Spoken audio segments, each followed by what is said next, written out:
Everybody, good evening. Welcome to Google and to the final Noisy Thinking of 2015. Unbelievable that seems to us at APG Towers. Well done for battling both the weather and I hear there's an England-France match as well, so wonderful attendance. Good to see you all.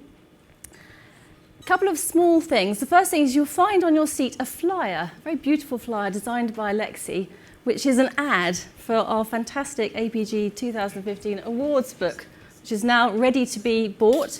And give the office a ring if you'd like a copy. It makes wonderful reading in bed, in the bath and elsewhere. Second small thing, you should have one of these when you came in. You need that if you want to go to the loo.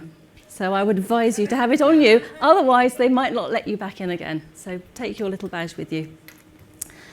So we're ending the year with a meaty subject, and we've got three brilliant people to talk about it and to help us grapple with those implications. And this evening is all about the future. I don't know about you, but I don't think I've ever felt quite so assailed by trends as I have in the last 18 months, year, whatever. And apparently profound changes in the way we think and the way we behave and the way we relate to each other.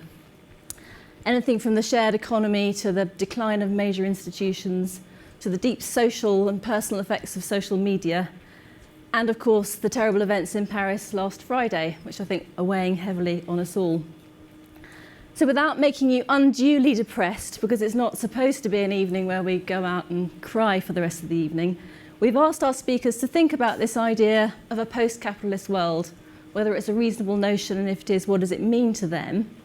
And to think about how we might confront and deal with it as jobbing planners and strategists.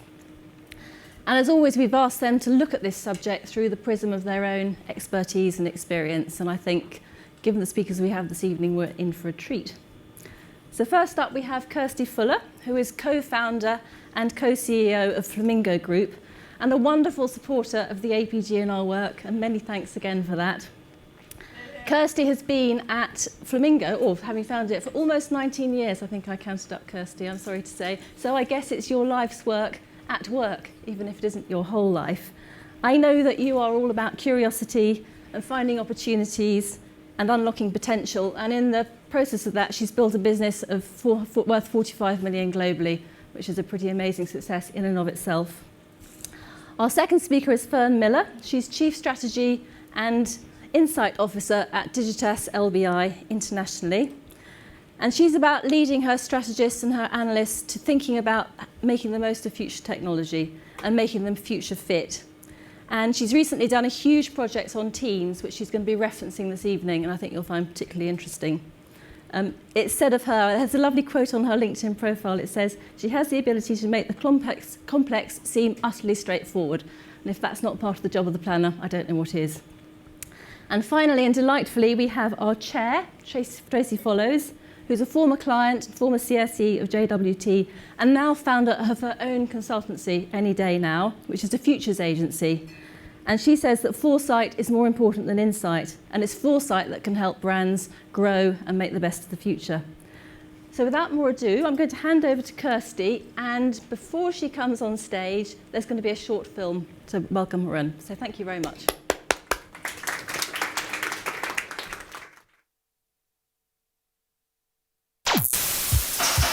In the 1980s, branding became turbocharged, and we saw an explosion of conspicuous consumption.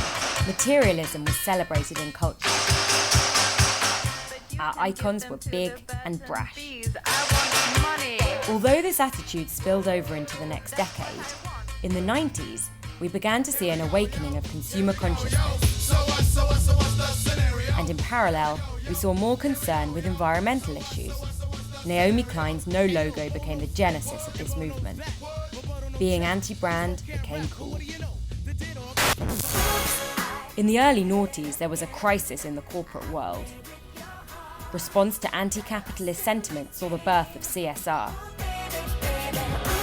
We saw lots of companies trying to offset their bad PR with stories of social good that never really stuck. The rise of the digital age brought an unprecedented level of visibility. Consumers saw through the greenwash. 1, 2, 3, my baby don't. Today, businesses are increasingly doing things differently. Take Unilever, who believe doing well and doing good are not mutually exclusive. This new way of doing business is part of a bigger cultural conversation, where corporates, consumers, governments and NGOs are coming together to tackle some of the world's biggest issues, helping people, brands and businesses thrive. Companies in the future that are successful are actually companies that make a positive contribution to addressing some of these bigger worldly problems. I believe in the goodness of human beings.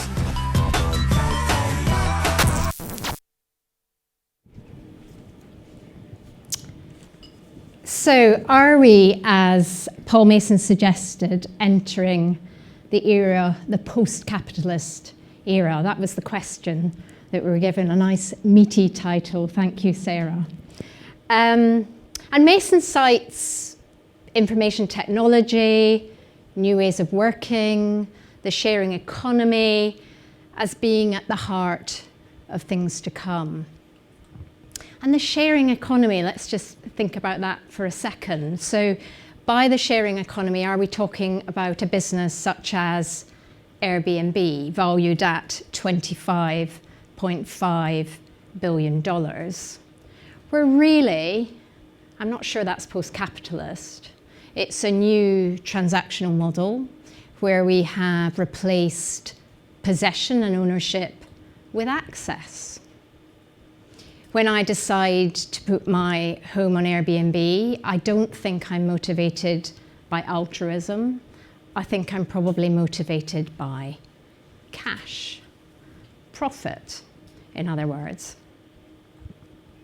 So no, I don't think the sharing economy in that interpretation of the word is heralding a new era, a new post-capitalist era. In fact, we don't think we're really entering a post-capitalist era, but we do see the social change as really exciting. We wouldn't frame it as post-capitalist. Instead, I think we would think of it as a new, evolved, perhaps more powerful form of capitalism. So we are embarking on a new era, and that capitalism is no longer exclusively driven by conspicuous consumption or even individual ownership. And we've got new models definitely marking a change in patterns of consumption, but none of these really are marking the end of capitalism, just a new set of really innovative ways of doing business. Indeed, we see that things have moved a very long way since the last totemic stance against capitalism. The Naomi Klein no logo era, which was back in 2002. It doesn't seem that long ago, or at least not to me. But we no longer, when we're conducting our work and when we're talking to consumers and when we're investigating cultural shifts, we're hearing less and less of people banging the kind of anti-corporate drum. Sure, greed's not good, but you know what? Big is not necessarily bad either. And in our work, we see that corporates and brands are increasingly entering a new, exciting space in the world. As consumers go through a crisis of confidence, we observe a global decline, and Sarah made reference to this, in governments, in NGOs. People are starting to look to see, well, who's left? Who's there that's really going to bring about positive, sustainable change in the world? And they're coming to a gradual realization that big business might just be the best hope. So this is not just about big business being the only option. It can also be a good option. This is not about the kind of last resort, desperation. It's about saying, maybe this is a better option. Now, we've referenced consumers have begun to accept capitalism as the status quo. They've seen the influence of big corporates. They've seen the positive influence that they can have on policy making. we no longer are hearing such a cynical accusation towards the work of corporations in terms of calling it greenwashing. Instead, probably in this new post-CSR, I mean, CSR is feeling like a very dated term, very dated language, very dated terminology. But in that post-CSR world where we're talking more about the triple bottom line, we see that capitalism might just be the savior we've been waiting for, making real life, measurable and positive impact on the planet and its global inhabitants.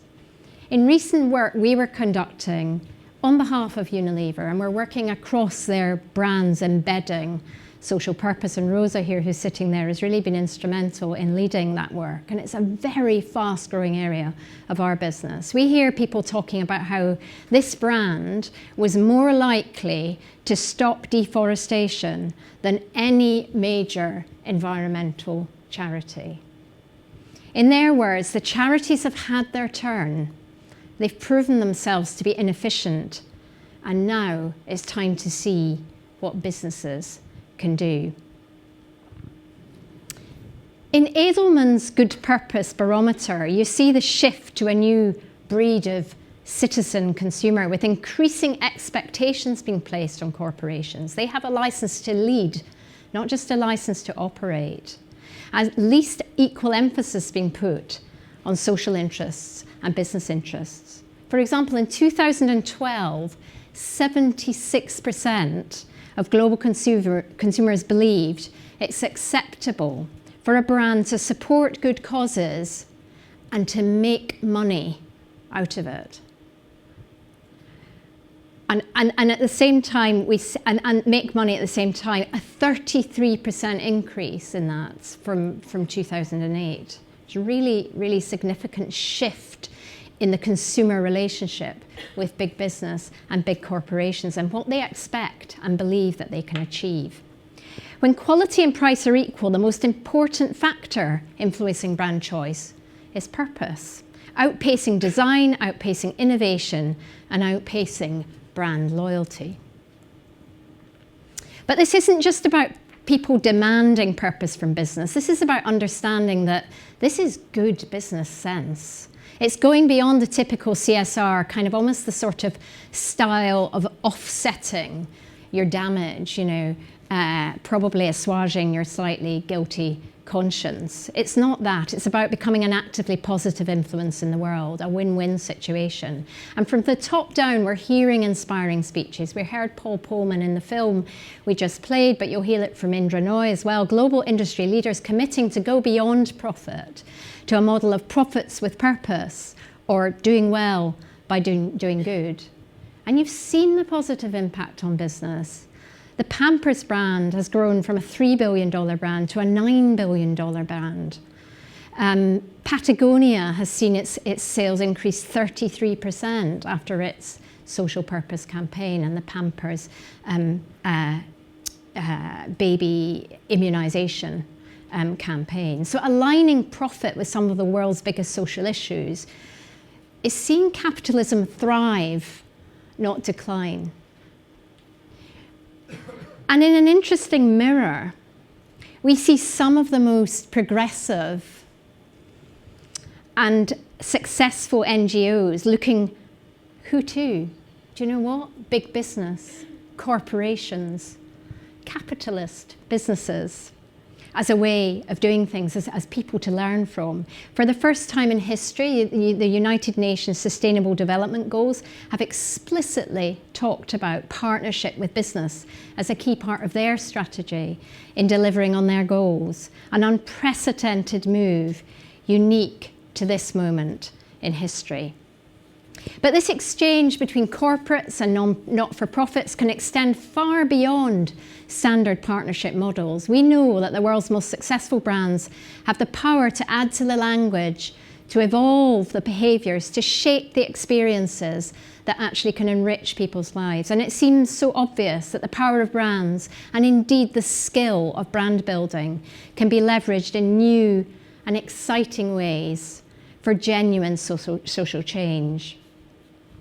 Take a groundbreaking project which Flamingo is involved in with a coalition of brand experts, advocates, and NGOs in Sierra Leone, building a mass media brand designed exclusively to project new images of girls into society, to shift the social norms that hold them back, repositioning girls, if you like, rather than repositioning a product or a category. And it's founded on a profoundly capitalist idea of selling ideas, of marketing belief systems, using the craft of insight to uncover deep-seated human behaviour and turning these into powerful stories. Stories like we do every day, but this time to change the way a whole nation thinks and behaves.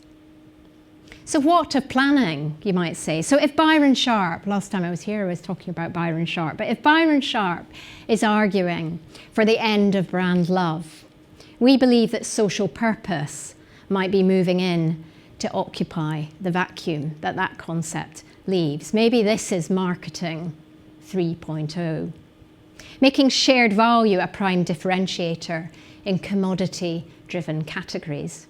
We've certainly, as a business, seen a huge uplift in briefs where brands and corporations, so also at the corporate level, have recognised the business potential in communicating a more socially motivated message, but also translating that into real sustainable behaviour. From Always' campaign Like a Girl to Max AIDS Fund to Tides Loads of Hope.